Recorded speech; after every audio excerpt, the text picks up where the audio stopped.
Hello everyone, my name is Mystic. Last time I started a scenario where Luffy and Naruto were both introduced into the Dragon Ball world in dramatically different ways from their original counterparts. With Naruto and Goku on the lookout for training and the looming threat of Piccolo Jr. on the horizon, how will the scattered Z fighters train across the Earth? Find out now! Naruto and Goku both ascended into the heavens, meeting the incarnation of the nameless Namekian's goodness, Kami. Kami refuses initially to train both of the young men, believing them not to be worthy of his time. But after sensing the immense power sleeping within both Goku and Naruto, he agrees and begins to train both of the boys to control their power. Kami considers removing both the Fox Demon from Naruto and Goku's tail, but when he tries, he realizes two things. The Fox Demon is much stronger than he is, and that the Fox Demon is basically bonded to Naruto's soul. If he removes him, Naruto would die. Kami decides that night that instead of just removing the boys' sources of untapped power, he'd train them to control it. Meanwhile, Luffy explores the planet and goes on many smaller misadventures to train his body and become as strong as Goku did. He encounters many foes, including a pirate searching for treasure named Alvida, who had captured a really young boy named Kobe. Kobe wanted to be a soldier for the King's Guard, but Alvida had forced him to help her. Luffy is easily able to beat Alvida and becomes fast friends with Kobe. Kobe leaves for the capital and to train with the hero of the guard. Luffy wonders who that is and feels like he has some sort of familiarity with him, but continues on his own journey, eventually returning to the land of Korin. He climbs Korin's tower, curious of what Yajirobe was doing up there all this time. He discovers Korin and is very excited to fight the martial arts god. Korin is easily able to evade all of Luffy's attacks, almost as if he can see them happen before he even throws the attack. But he notes that they have power and speed on their side, but they're far too easy to telegraph. Korin decides to train Luffy, possibly even giving him the superhuman water as well. Luffy is excited by this and begins to train with Korin, while Yajirobe also occasionally trains with both of them. Naruto and Goku have both gone through harsh training, expanding their own abilities and control of their wild power. Goku has had a much easier time with expanding control of his power the Ultra Divine Water bestowed him. Naruto, however, is having a much harder time. It seems the older he gets, the more power and control the Fox Demon seems to have over him. Kami makes him go through extensive mental training to fight against the control of the Fox Demon and gain more control over the power given to him. Naruto initially fails, so Kami tries another route.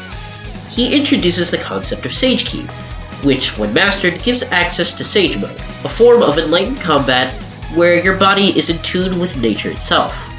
This is based on Sage Chakra and Sage Mode from Naruto, and will be something changed to be a form of divine ki for lower deities like Kami or King Kai. Because of that, Naruto also struggles while attaining Sage Mode since it's far too early for him. The whispers of the Fox Demon within his mind make it really hard for him to sit still and focus and gather the nature energy needed to attain the Sage Mode. Kami understands and begins to train him to control the Fox Demon once again, but also tells him to train and control more techniques if he can't exactly get a handle of all his power. The 23rd tournament arrives, with both Goku and Naruto entering into the tournament. However, Kami in the preliminaries, in the body of Shen, defeats Naruto so that he can remain safe from the demonic influence of Piccolo Jr. With a demon hosted inside of Naruto's body itself, Kami worried that Piccolo Jr. might be able to influence Naruto through the Fox Demon within him. Naruto is a bit disappointed with himself, but realizing that Kami himself must have been fighting within the body of Hero, and content that he didn't use his full power to defeat this guy, he lets it go and goes off to meet Masuno to complete his promise that he made in the last episode. Meanwhile, Chi-Chi enters into the tournament looking to find her lost love, Goku. She decides to fight this one time just to find her lost love and marry him. However, in the preliminaries, she encounters Luffy. Initially, Chi-Chi mistakes the young boy for the lost love Goku, but she quickly realizes he's only a lot like him. Luffy senses that Chi-Chi was an extremely strong fighter and gets very excited. This reminds Chi-Chi of Goku further. The fight begins and Luffy is able to dodge a lot of Chi-Chi's strikes. During his training with Korin, he drank the Ultra Divine Water as well, which, unknown to anyone, had secretly unlocked a new power within him, observation haki. Luffy was very observant and able to dodge strikes nearly instantly. But Chi-Chi was a monster in terms of strength. She fought roughly, and Luffy, despite being rubber, could feel every strike as if he were a normal boy. Now, you may be wondering how this is possible. He's made of rubber. But it's actually really simple. The fist of love knows no bounds. Chi-Chi manages to win the tough fight against Luffy. She's about to step out of the ring and continue her search for Goku, but Luffy runs up to her and congratulates her profusely, and is very kind to her. Chi-Chi responds to the pleasantries with her own, complimenting Luffy. Luffy asks how she got so strong, and she responds she's fighting for someone she loves, someone she's looking for right now, named Goku. Luffy smiles and exclaims he knows Goku too. He excitedly tells her that Goku would love to have such a strong girl by his side, before walking away, oblivious to the impact those words would have on Chi-Chi. Hearing a boy so similar to her Goku tell her her strength was something to be proud of, it engulfed her heart in a flame. From this moment on, she'd not only be the perfect wife to Goku, but the perfect ally as well. The rest of the tournament goes pretty similarly to canon, with Goku agreeing to marry Chi-Chi and fighting Piccolo Jr. for the life of Kami. Goku defeats Piccolo Jr., and the Z Fighters regroup after Goku and Piccolo Jr. both eat a senzu to heal themselves up. Naruto, throughout the tournament, had been talking to Suno, who had come all the way from her village to see Naruto fight. She didn't get the chance last time, but did get the chance to confess her crush on Naruto this time. The two have decided to start dating from here, as Naruto realized his feelings and decided to date Suno. Goku and Chi-Chi get married, and we jump into a time skip. During this time skip, Luffy decides to visit Capsule Corp and hang out with Bulma for a while. They'd formally met at the 23rd tournament, but Luffy decided to visit her this time due to a recommendation from Goku. Luffy hung out for a while, meeting Yamcha and shooting the breeze with him. They became pretty okay friends. Bulma saw a lot of Goku in him, so she provided him with any capsule he needed, and the two became close friends as well. Luffy and Bulma develop a sort of sibling dynamic. Soon, some common thieves attack Capsule Corp, and in the ensuing fight, Luffy is hit in the chest by a bazooka attack protecting Dr. Reeves. He's knocked out by this, while Yamcha finishes the thugs off.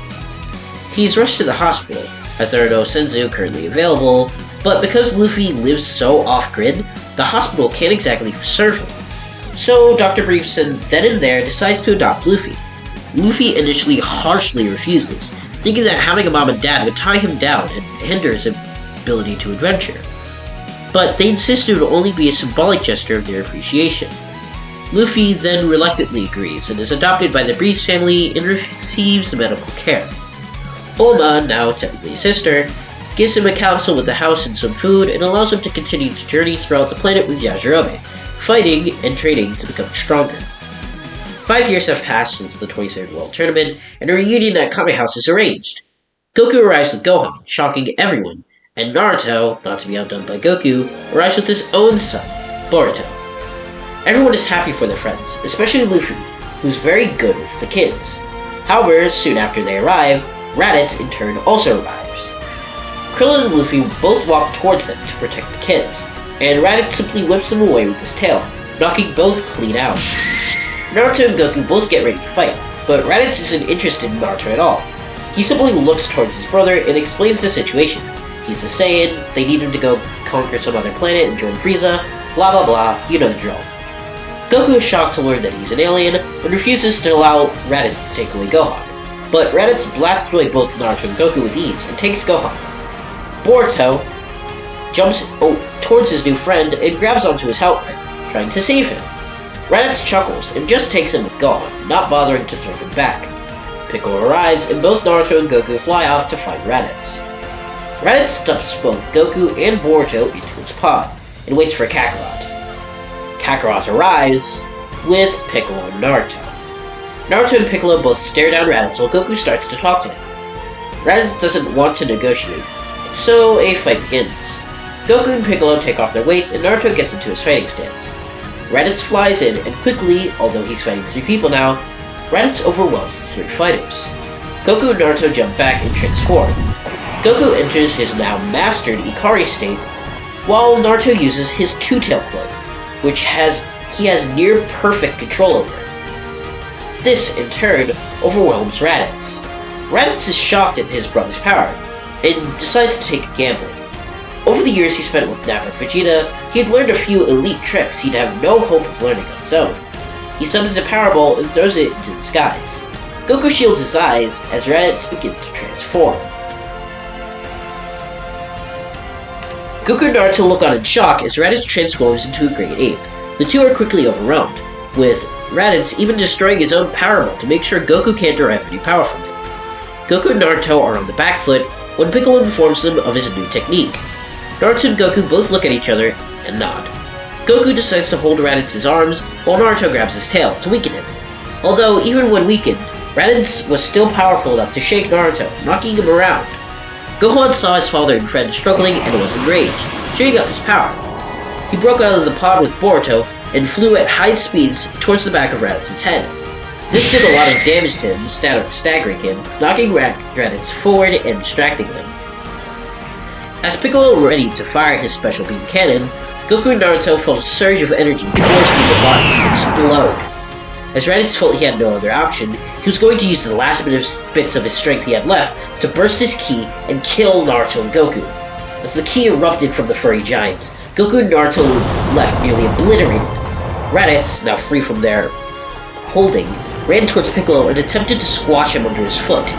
But Piccolo fired his special beam cannon just in time, hitting him dead center in his skull.